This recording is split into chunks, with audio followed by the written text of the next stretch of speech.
As she entered, a hush fell over the room. Her classmates stared at her with a mixture of disgust and pity. Lila's heart began to rise. What was going on? Lila was the star student of Mayfair Heights Academy, an all-girls secondary school known for its high standards.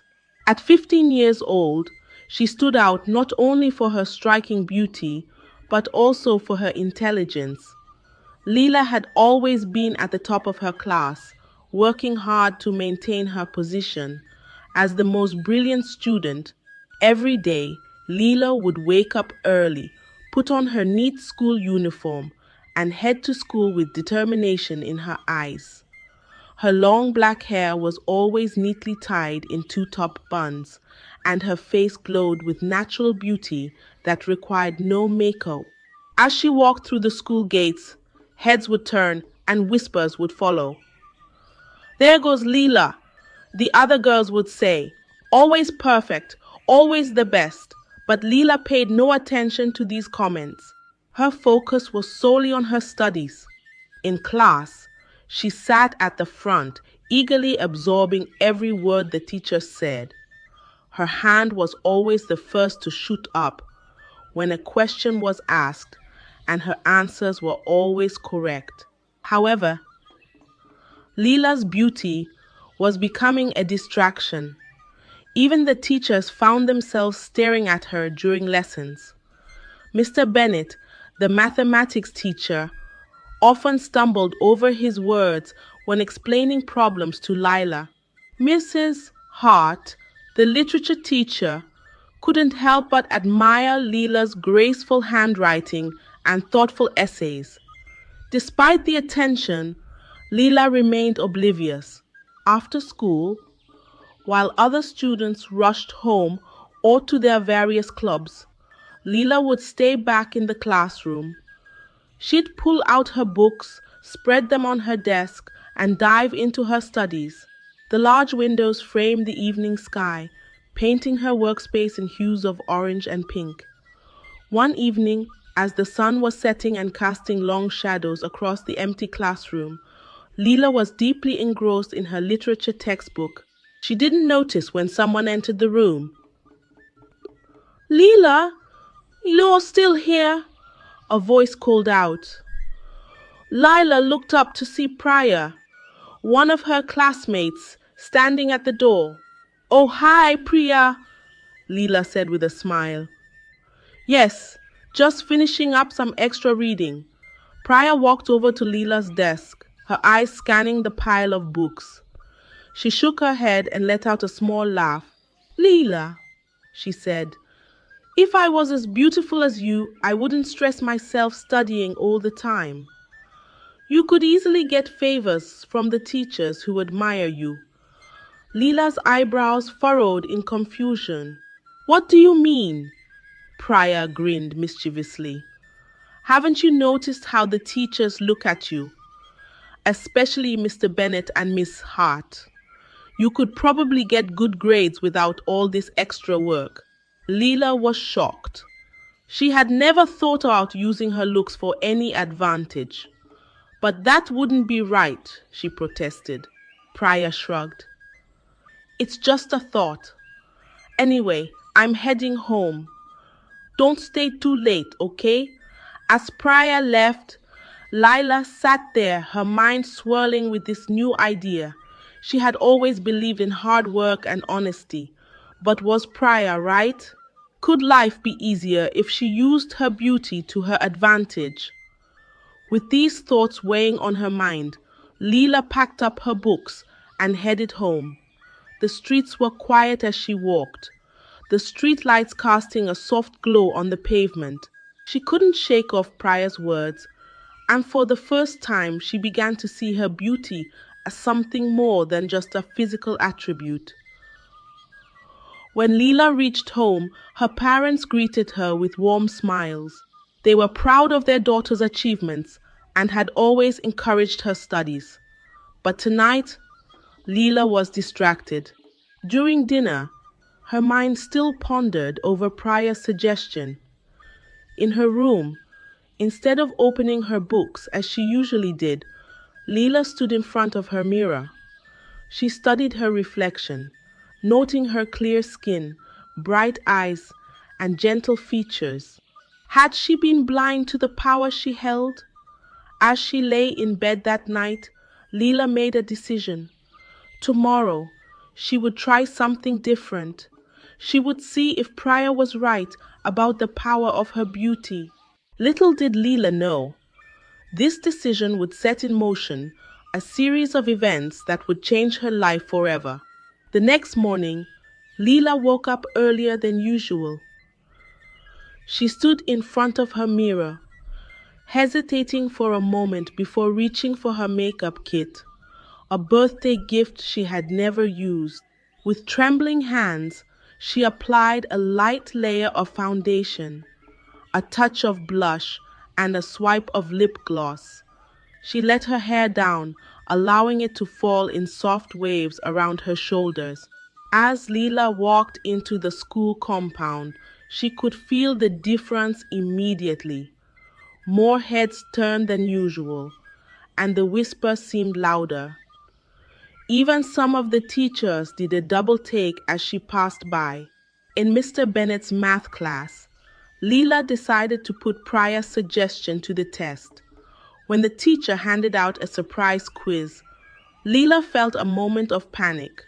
She hadn't studied for this, but then she remembered Prior's words. As Mr. Bennett collected the papers, Lila looked up at him and smiled sweetly. "Mr. Bennett," she said softly, "I hope I did well on the quiz. I really want to maintain my good grades in your class." Mr. Bennett seemed flustered. "I'm sure you did fine, Lila. You're my best student, after all." The next day, when Mr. Bennett returned the graded quizzes, Lila was surprised to see a perfect score on her paper. She knew she hadn't answered all the questions correctly. Could Prior have been right? Encouraged by this, Lila tried the same approach with other teachers. A smile here, a kind word there, and suddenly she found herself getting good grades on tests she hadn't studied for. At first, it felt like a relief. She could finally get some rest instead of staying up all night studying. As the days passed, Lila found herself relying more and more on her looks. She studied less, confident that a smile or a flutter of her eyelashes would be enough to maintain her top position. And for a while, it worked. But Lila didn't notice the growing resentment among her classmates. Girls who had once admired her now whispered behind her back. They saw how the teachers favored her, how she seemed to breeze through tests without the hard work they all put in. Prior watched all of this with a mixture of satisfaction and jealousy. She had set this plan in motion, but she hadn't expected Lila to be so successful at it. As Lila's grades stayed high, while her study time decreased, Prior's envy grew. One afternoon, as Lila was leaving school, she overheard two teachers talking in an empty classroom. She paused outside the door, listening. "Have you noticed how Lila's been acting lately?" It was Mrs. Hart's voice. "Yes, it's quite a change," replied Mr. Bennett. "She seems to be using her charms more. It's becoming a problem." Miss Hart said, "The other students are starting to complain. They think we're showing favoritism." "Well, can you blame us?" Mr. Bennett chuckled. "She's a beautiful young woman, but you're right, we need to be careful. Maybe we can lure her to a hotel during the weekend. Deal with her outside the school premises." Lila's heart raced as she hurried away from the door. For the first time, she felt a twinge of guilt and fear. What had she gotten herself into? That night, Lila couldn't sleep. She tossed and turned, thinking about what she had heard. The teachers were noticing her behavior, and they seemed to expect something in return for their favors. This wasn't what she had intended when she started this experiment. The next day at school, Lila felt uncomfortable under the gaze of her teachers. Every smile, every compliment now seemed loaded with expectation. She realized that she had opened a door she didn't know how to close. She remembered the days before this experiment, the long nights of studying, the satisfaction of earning her grades honestly. Those memories now felt like a distant dream. After school, Lila sought out Priya. She found her friend lounging under a tree in the schoolyard, scrolling through her phone. Priya, I need to talk to you, Lila said, her voice trembling slightly. Priya looked up, a slight smile on her face. What's up, beauty queen? Enjoying your new life? I think I've made a mistake. The teachers. They're starting to want more than just smiles for the favors they're doing me.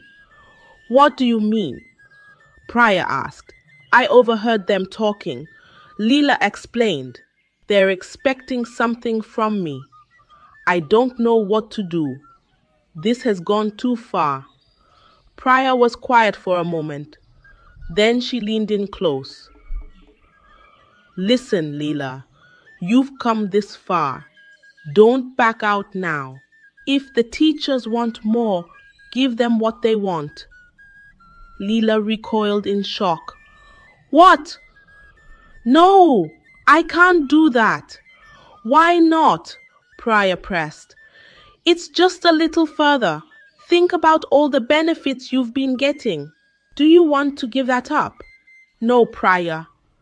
This is wrong. I never should have started this. I'm going to stop it now. As Lila walked away, she didn't see the dark look that crossed Priya's face.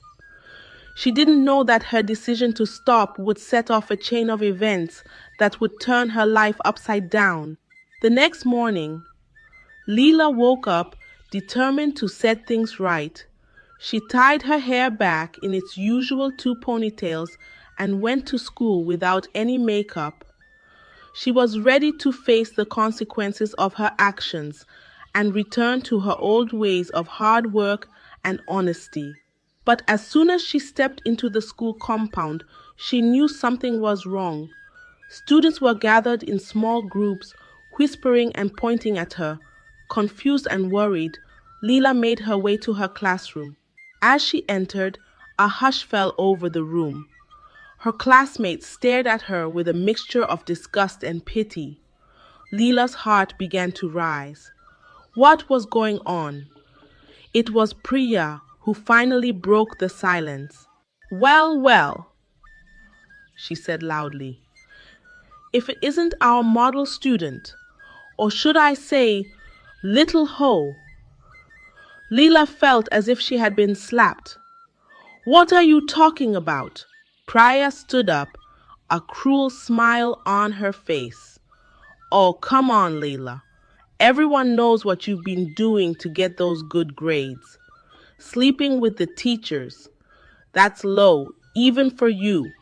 Lila's world seemed to spin. That's not true, she cried out.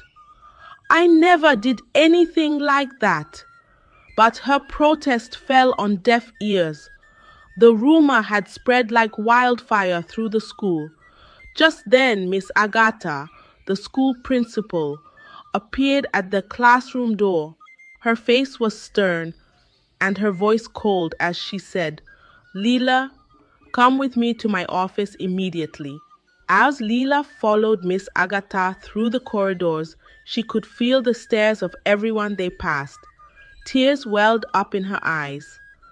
In the principal's office, Miss Agatha didn't mince words.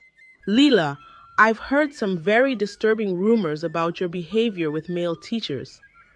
This is a serious accusation.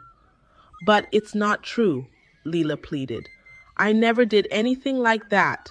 Yes, I tried to use my looks to get better grades, but I never went further than that. I swear. Miss Agatha's expression remained hard. Whether it's true or not, the damage has been done. Parents are calling, threatening to withdraw their children if you remain in the school. You've become a liability, Lila.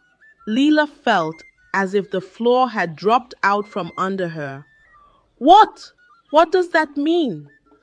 It means, Miss Agatha said with a sigh, that we have no choice but to expel you from Mayfair Heights Academy.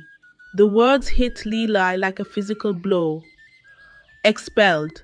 Her perfect record, her dreams of graduating at the top of her class, all gone in an instant. As Lila left the principal's office, her world in shambles, she saw Priya standing in the corridor, a triumphant smirk on her face.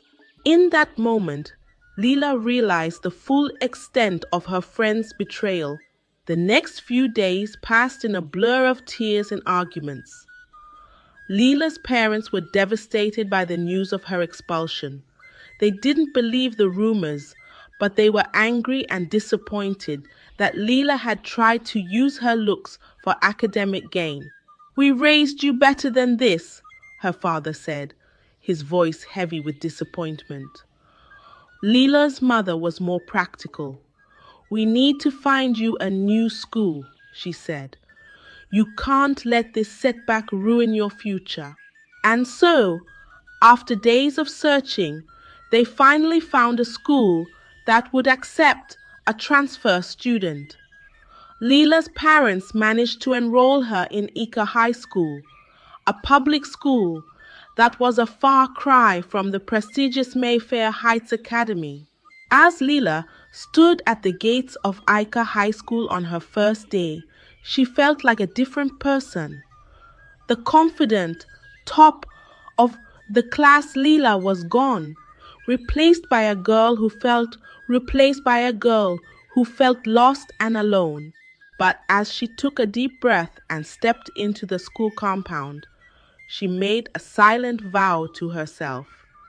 This was her second chance, a chance to prove that she was more than just a pretty face, a chance to show the world and herself that she could succeed on her own merits. Little did Lila know that her journey at Ika High School would bring its own set of challenges and revelations. This was just the beginning of Lila's story. Lila's story teaches us a profound lesson about the value of honesty, hard work, and staying true to ourselves in the face of temptation.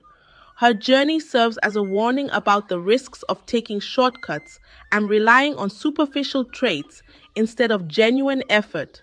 By attempting to use her beauty for personal gain, she not only damaged her reputation, but also faced consequences that affected her dreams and relationships.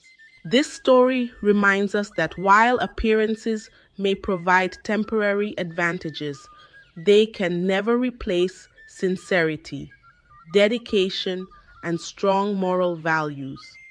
True success comes from perseverance, effort, and being authentic to who we are.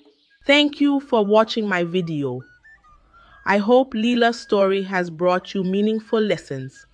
Remember, life is a journey filled with valuable experiences, and every choice we make shapes our future.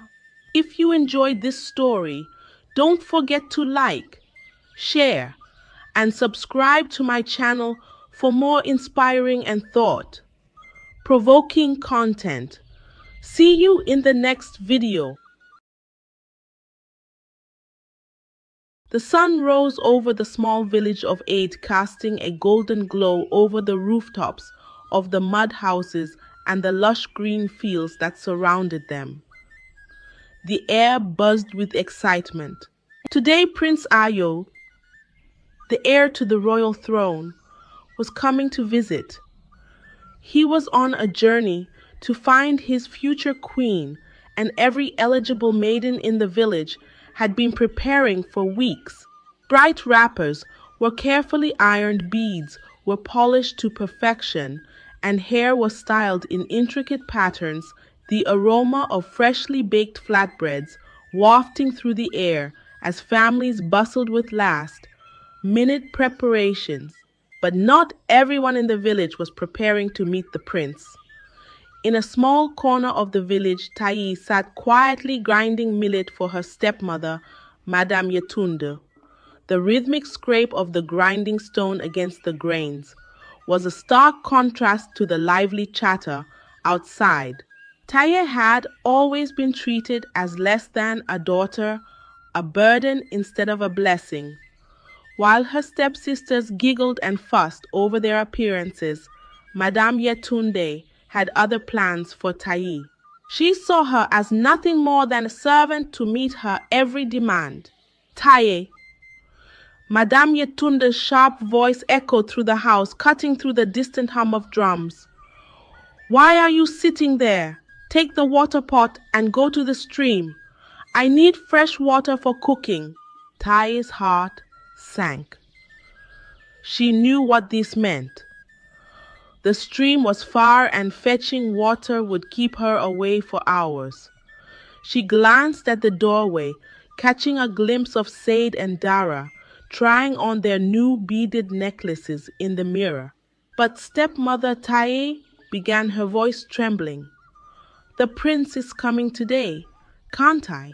Don't you dare talk back to me. Madame Yetunde snapped, her face darkening. You think someone like you deserves to see the prince? Look at the prince. Look at yourself. No royal blood would glance at a girl like you. Crushing the urge to argue, Taye tied her scarf tightly around her head, picked up the heavy pot, and started the long walk to the stream. As she trudged along the dusty path, she passed a group of young girls singing a folk song about love and destiny, their voices carrying on the warm breeze. Her heart ached with longing, but she pushed the thought away. Life had never been fair to her, and she had learned not to hope for things beyond her reach. At the village square, Prince Ayo arrived amidst a grand procession. Drummers beat their instruments with energetic precision, and villagers danced in colorful swirls of joy, their bright garments shimmering under the sun. The prince, dressed in regal attire of gold and deep green, dismounted his horse with quiet grace. His sharp features and confident aura made many maidens' hearts race. But despite the spectacle, his expression remained unreadable. He wasn't here for flattery. He sought authenticity, something rare and precious. Meanwhile, at the stream, Taye was kneeling by the water, filling her pot. The cool breeze and gentle rippling of the stream offered her a rare moment of peace. She watched the sunlight glint off the surface of the water, momentarily forgetting the weight of her burdens. She didn't hear the footsteps approaching until they were almost upon her. "Hello there," a deep, smooth voice said. Startled, Taye looked up and her eyes widened. Standing before her was Prince Ayo himself. She recognized him immediately from the stories she had heard. But why was he here, and why was he speaking to her? "My prince?" she stammered quickly, bowing her head. "Forgive me, I didn't." "No need to apologize," Ayo interrupted gently, a small smile playing on his lips. "I saw you from the path and thought I'd say hello.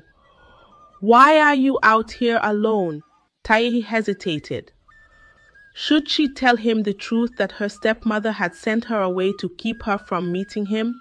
I came to fetch water," she finally said. "It's my duty." The prince studied her for a moment.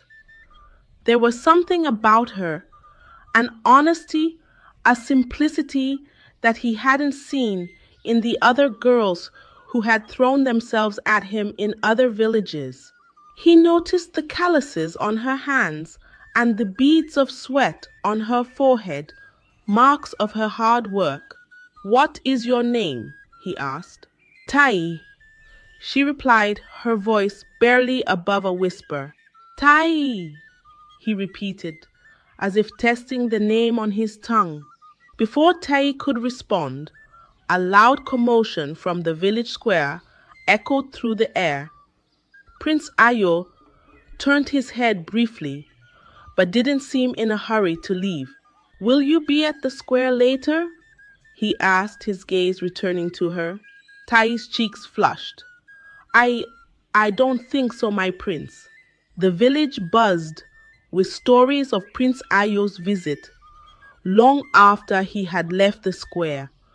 Women gossiped in the market, young men debated his character, and the maidens who had gathered to meet him recounted every glance and word with eager embellishment. But none of them knew about the prince's encounter at the stream. In the small compound where Tai Li lived, Madame Yetunde and her two daughters, Said and Dara, were bursting with excitement. They had seen the prince up close and were convinced he had noticed them. "He looked right at me when he dismounted his horse," Said bragged, twirling a strand of her beaded hair as she adjusted a small mirror on the wall. "Nonsense," Dara interjected, smoothing the hem of her brightly colored wrapper. "He smiled at me when I greeted him. You were standing too far back for him to notice you." Tai listened quietly from the corner where she was grinding pepper, her hands moving rhythmically while her mind wandered. Her stepmother had given her a mountain of chores to complete as usual. She tried to focus on her work, but her thoughts kept drifting back to the prince, his kind eyes, his gentle smile, the way he had said her name. It all felt like a dream. Madame Yetunde's sharp voice broke her reverie. "Tai, stop daydreaming and finish your work. We need to prepare for tomorrow. The prince may visit again." "Yes, stepmother Tai," replied, lowering her head to hide her emotions. Her hands quickened their pace as she ground the remaining pepper, determined to avoid further reprimands. Meanwhile, at the palace, Prince Ayo was deep in thought, his advisors and attendants surrounding him, discussing the day's events and the women he had met. But Ayo barely listened. His mind kept returning to the girl at the stream. There had been something genuine about her, something that stood out from the polished smiles and practiced courtesies of the other maidens. "Your Highness," his chief advisor said, breaking through his thoughts, "have you made any decisions about the women you met today?" Ayo shook his head. "Not yet. I need more time." The advisor nodded, though he seemed slightly frustrated. "Very well, Your Highness. We will continue to visit other villages as planned." The prince nodded absent-mindedly, but his heart wasn't in it. He resolved to return to aid before leaving for the next village. He wanted to see Tai again, to learn more about her. The next morning, Tai was at the market helping her stepmother sell vegetables. She worked diligently arranging the produce and attending to customers, but the whispers and stares of the villagers made her uncomfortable. She caught snippets of conversations as she moved through the crowded stalls. "Did you hear? The prince was seen near the stream yesterday. Who was he talking to?" "No one seems to know. It couldn't have been anyone important, probably just a servant fetching water." Tai's cheeks burned, and she kept her head down, hoping no one would connect her to the story. But deep down, a small part of her felt a flicker of hope. Maybe the prince would come back. Maybe he would remember her. By the time the sun began to set, Tai was exhausted. She returned home with Madame Yetunde and her stepsisters carrying the unsold vegetables on her head. As she approached the compound, she heard a commotion. Villagers were gathering outside their gate, murmuring excitedly. "What is going on?" Madame Yetunde demanded, pushing through the crowd as Sad and Dara exchanged eager glances. Standing in the center of the crowd was Prince Ayo, his regal presence unmistakable. He turned toward Madame Yetunde and spoke with authority. "I have come to speak with Tai." Gasps erupted from the onlookers. Tai's heart stopped. Her stepmother's face twisted with shock and barely concealed anger. Said and Dara exchanged looks of disbelief, their earlier excitement replaced by stunned silence. "Tai?" Madame Yetunde repeated, her voice rising. Ayo's gaze was steady. "I would like to speak with her alone." The crowd fell silent, waiting to see what would happen next. Tai stepped forward hesitantly, her heart pounding in her chest. The villagers' eyes burned into her, some curious, others filled with disbelief. Madame Yetunde's face flushed with anger as she moved to block Tai's path. "Your Highness, Madame Yetunde," began, forcing a smile. "I'm afraid Tai is quite busy with her chores. Surely you'd prefer to speak to one of my other daughters, Said or Dara." Ayo's expression didn't waver. "Thank you, Madame Yetunde, but I wish to speak to Tai." Madame Yetunde hesitated, her smile faltering. She turned to Tai, her eyes flashing with warning. "Go inside, Tai." Now, but before Tai could retreat, the prince spoke again, his voice firm yet kind. "Tai, will you step out and speak with me?" The villagers gasped in unison. This was no simple request, it was a direct order. Tai looked at her stepmother, then at the prince.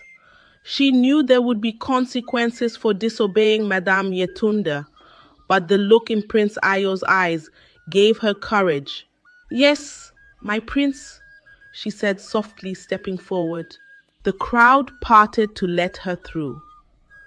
Madame Yetunde glared at her, but Tai kept her gaze on the ground as she walked toward the prince.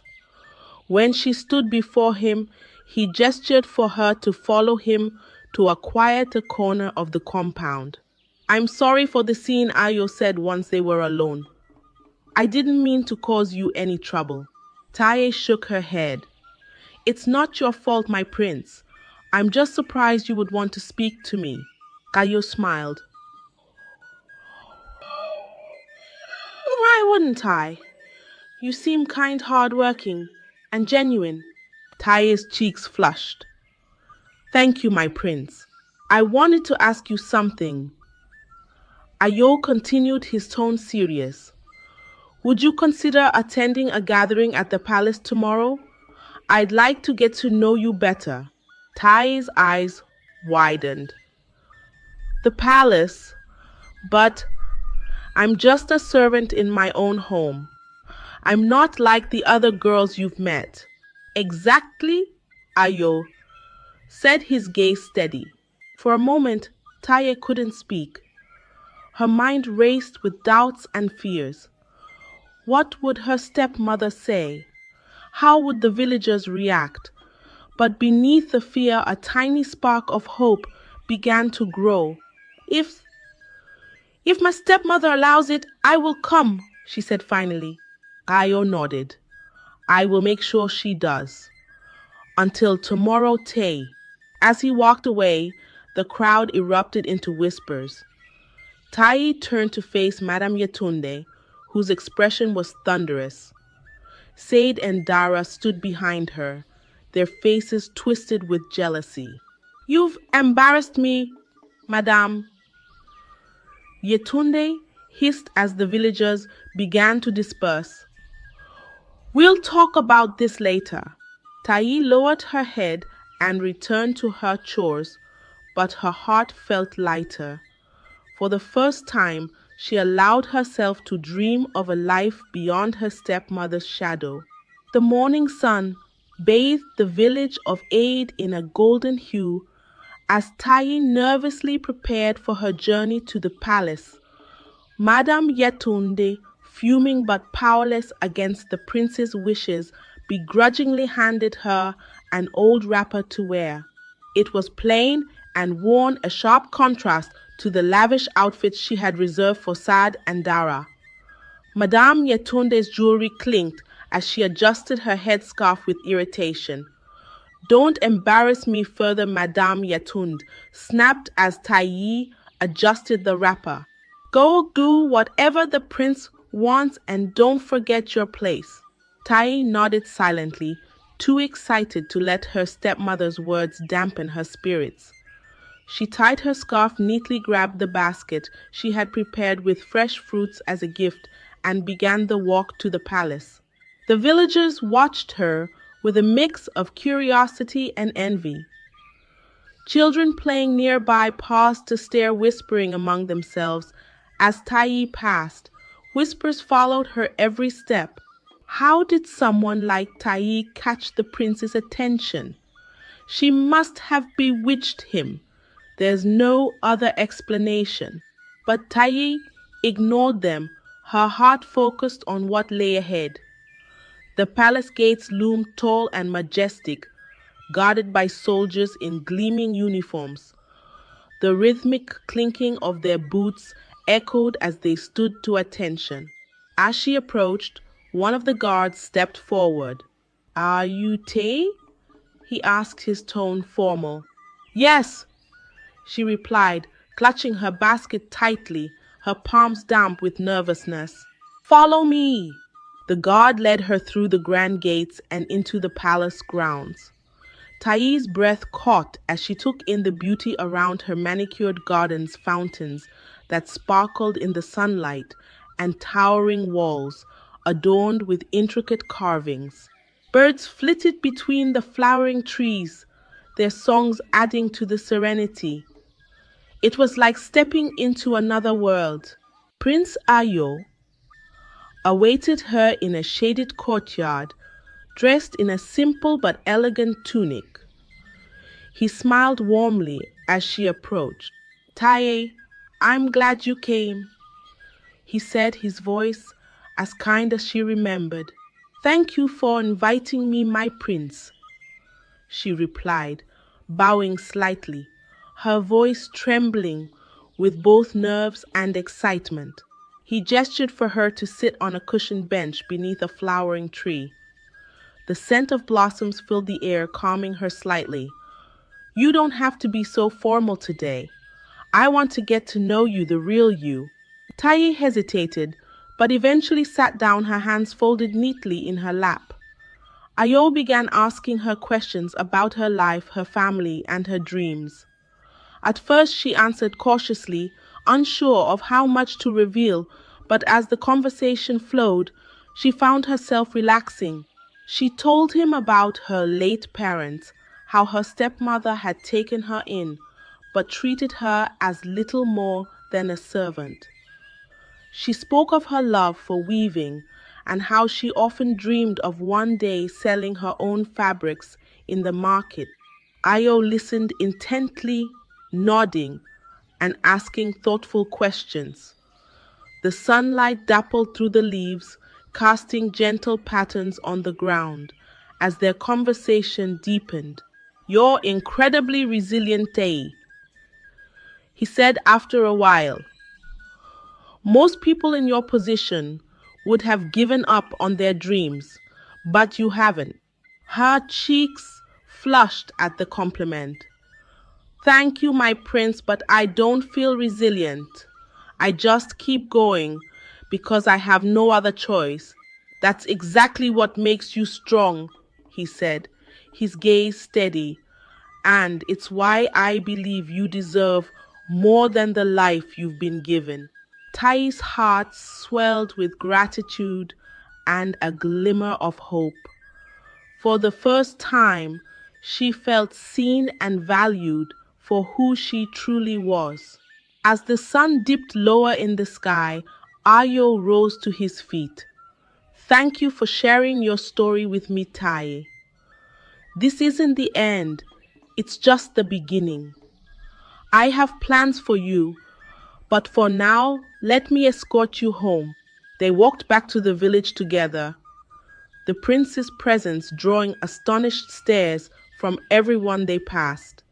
Children pointed, while their mothers hurriedly hushed them, and vendors paused mid-sale to gawk. When they reached her compound, he paused and turned to her.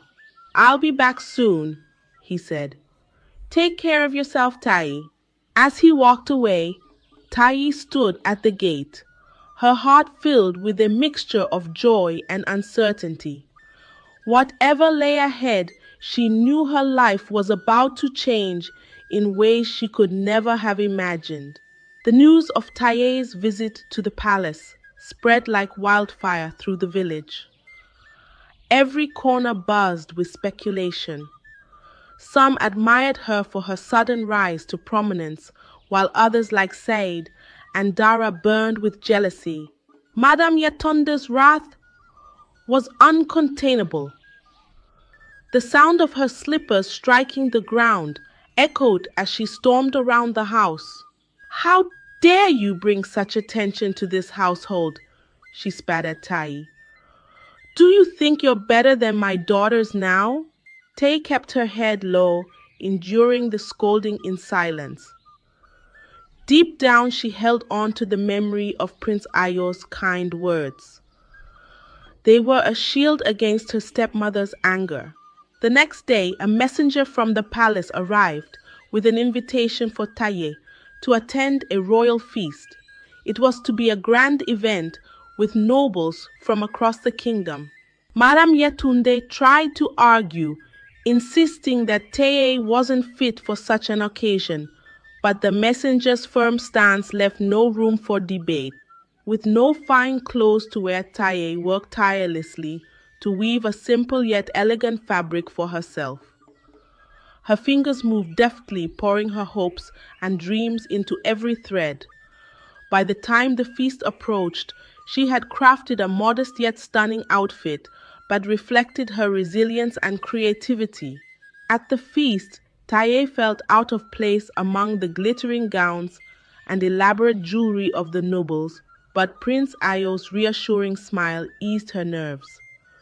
He introduced her to the guests, speaking highly of her strength and character. For the first time, Taye felt like she belonged. But not everyone welcomed her warmly. Among the nobles was Lady Ugochi, a wealthy and influential woman who had long hoped to secure her daughter's marriage to the prince. She regarded Taye with disdain, determined to undermine her. During the feast, Lady Ugochi approached Taye with a saccharine smile. "You must feel so out of place here, dear. After all, this isn't your world." Tai met her gaze calmly. "You're right, but I believe people can rise above where they come from." Lady Ugochi's smile faltered, and she walked away defeated. Prince Ayo, who had overheard the exchange, smiled proudly at Tai. The exchange was impressed by Tai's composure. As the evening progressed, Ayo stood to address the gathering. "In my search for a future queen, I have met many women, but one stands out, not because of her wealth or status, but because of her heart's strength and authenticity." The room fell silent as he turned to Tai. "Tai, will you join me as my partner, not just in the palace but in life?" Gasps echoed through the hall. Tai's hands trembled as she rose to her feet. "Yes, my prince, I will." The hall erupted in applause, though not all claps were genuine. Lady Ugochi and others glowered, but Taye didn't care. She had overcome countless trials to reach this moment. Back in Aid, the villagers celebrated Taye's engagement. Even Madame Yetunde, though begrudgingly, acknowledged her triumph. Said and Dara avoided her, unable to hide their envy.